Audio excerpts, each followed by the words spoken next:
The flagship Great Britain News programme interrupted its regular broadcast to deliver breaking news regarding Baroness Casey's highly anticipated report into grooming gangs. The report is expected to recommend local inquiries with full legal powers, a significant shift following the government's previous refusal to launch a public inquiry. Officials stressed that their main priority remains the implementation of recommendations already outlined in the landmark 7-year national inquiry led by Professor Alexis Jay. That investigation exposed systemic failures and urged reforms to prevent future exploitation and abuse.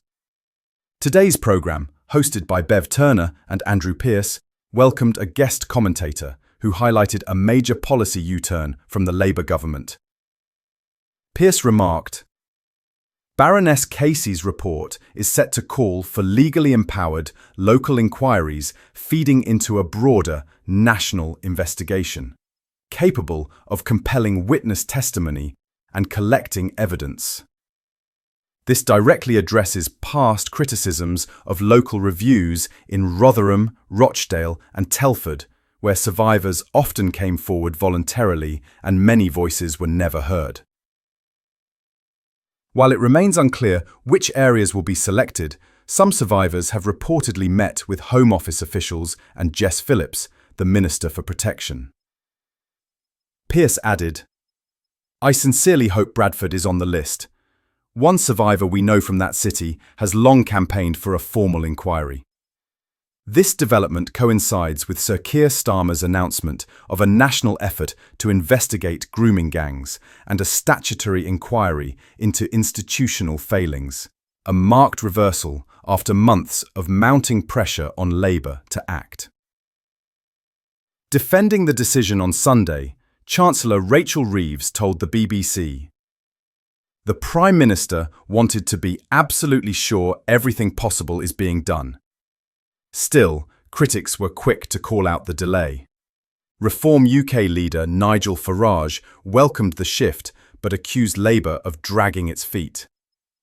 Conservative leader Kemi Badenoch went further, demanding an apology from Starmer for what she called 6 wasted months. I thank the Right Honourable Lady for advance sight of this statement, although I must say I couldn't believe my ears, listening to the Home Secretary's statement as if this was their plan all along, when we all know it is another U-turn.